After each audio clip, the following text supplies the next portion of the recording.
महामहोपाध्याय हरप्रसाद शास्त्री ने बौद्ध गान को दोहा में संग्रहित पुस्तकों की भाषा को क्या कहा है? प्राचीन बांग्ला कहा है। दोहा कोश का संपादन किसके द्वारा किया गया है? डॉक्टर प्रबोध चंद्र बागची ने किया है।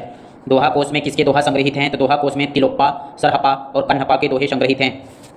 आक्रोश की भाषा का पहला प्रयोग सरहपा में दिखता है। यह बात किसने कही है? बच्चन सिंह ने। आक्रोश मूवी किसकी है? बच्चन सिंह की है। उसमें सरहपा को क्या कहा है? आक्रोश की भाषा का पहला प्रयोग करने वाला बताया है।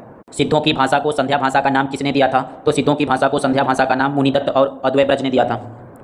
सब्रपा किसके शिष्य थे? तो सब्रपा सरहपा के शिष्य थे और लुईपाद के गुरु थे। लुईपाद के गुरु का क्या नाम है? सब्रपा। और सब्रपा के प्रसिद्ध पुस्तक का क्या नाम है? सब्रपा के प्रसिद्ध पुस्तक का नाम है चर्यायपद। चार चार पद पे सबरोपा सर्वपा, चार चार पद पे सबरोपा सर्वपा। चर्यायपद क्या है? चार चार पद क्या है? चार चार पद एक प्रकार का गीत है जो सामान्यतः अनुष्ठानों के समय गाया जाता है। चार्य पद क्या है? चार्य पद संध्या भाषा के दृष्टिकूट में लिखी गई है जिसके दोहरे अर्थ होते हैं।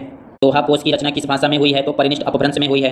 चार्य पदों की रचना किस में हुई है? अवहट्ट में हुई है। अवहट्ट मतलब हंसी लगाना और चार्य पद मतलब जो गीत गाया जाता है तो हंसी लगाया जाता है। तो चार चार पद किस में लिखा गया है? अवहट्ट में लिखा गया है। और दोहा कोश परिनिष्ठित अपभ्रंश में लिखा गया है, अपभ्रंश भाषा में। सिद्धों का जो दोहा था और चर्याय पद जो था, सिद्धों का दोहा और चर्याय पद संत साहित्य में किस रूप में रूपांतरित हो गया? तो सिद्धों का जो दोहा था वह साखी में रूपांतरित हो गया और सिद्धों का जो चर्याय पद था वह शब्दी में रूपांतरित हो गया। सरहपा के शिष्य का क्या नाम था? सब्रपा। और सब्रपा के शिष्य का क्या नाम था? लुईपाद। तो सबसे बड़ा कौन हुआ? सरहपा। सरहपा के बाद सब्रपा, सब्रपा के बाद लुईपा। लुईपा का जन्म किसके काल में हुआ? राजा धर्मपाल के काल में हुआ। 84 सिद्धों में किसका स्थान सबसे ऊंचा माना जाता है और प्रथम माना जाता है? तो 84 सिद्धों में लुईपा का स्थान प्रथम तथा सबसे ऊंचा माना जाता है। लुईपा साधना में इतने ऊंचे थे कि उड़ीसा के राजा दारिकपा और उनके मंत्री टेंगीपप्पा इनके शिष्य हो गए। डोम्भिपा का जन्म कहाँ हुआ था? मगध के क्षत्रिय वंश में हुआ था। डोम्भिपा ने कितने ग्रंथों की रचना की थी? 21 ग्रंथ, जिनमें से डोम्बी गीतिका, योगचर्या, अक्षरद्वीपोपदेश। डोम्भिपा किसके शिष्य थे? तो डोम्भिपा विरूपा के शिष्य थे। सिद्धों में सर्वश्रेष्ठ विद्वान तथा सबसे बड़े कवि किसे माना जाता है? तो सिद्धों में सर्वश्रेष्ठ विद्वान और सबसे बड़ा कवि कन्हप्पा को माना जाता है। और सबसे ऊंचा स्थान और प्रथम सिद्ध किसको माना जाता है? लुईपा को। लेकिन सबसे विद्वान और सबसे बड़ा कवि कन्हप्पा को माना जाता है। कन्हप्पा का जन्म कहाँ हुआ था? कर्नाटक में ब्राह्मण वंश में हुआ था। और लुईपा का कायस्थ परिवार में हुआ था। कन्हप्पा पांडित्य और कवित्व में बेजोड़ थे। किसका कथन है? राहुल सांकृत्यायन का। कन्हप्पा अपना गुरु किसे मानते हैं? तो कन्हप्पा अपना गुरु जलंधरप्पा को मानते हैं। जलंधरप्पा कहाँ थे? बिहार के सोमपुरी स्थान पर रहते थे। जैन साहित्य, जैन साधुओं ने अपने मत का प्रसार हिंदी कविता के माध्यम से किस क्षेत्र में किया? तो जैन साधुओं ने अपने मत का प्रसार हिंदी कविता के माध्यम से किया। पहला बात, ठीक है, किस कविता के माध्यम से? हिंदी कविता के माध्यम से किया। और दूसरा बात कि इन्होंने अपने साधुओं ने अपने मत का प्रसार किस क्षेत्र में किया? तो पश्चिमी क्षेत्र में किया।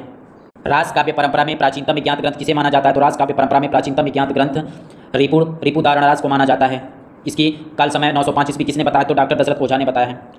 रिपुदारणदास किस भाषा में लिखा गया है? संस्कृत भाषा में लिखा गया है। इसमें किन तत्वों का मिश्रण मिलता है? तो अभिनव का, नृत्य का और गान का। पूछ देगा कि किस ग्रंथ में अभिनव, नृत्य और गान का मिश्रण पाया जाता है? तो रिपुदारणदास में मिलता है। किसमें? रिपुदारणदास के में मिलता है, जो संस्कृत भाषा में लिखा है। अपभ्रंश भाषा का सर्वप्रथम रास ग्रंथ क्या है? उपदेश रसायन। किसने लिखा है? जिनदत्त सूरी ने। अपभ्रंश भाषा का दूसरा रास काव्य क्या है? संदेश रासक। किसने लिखा है? अब्दुल रहमान द्वारा। हिंदी का प्रथम ऐतिहासिक रास ग्रंथ पंच पांडव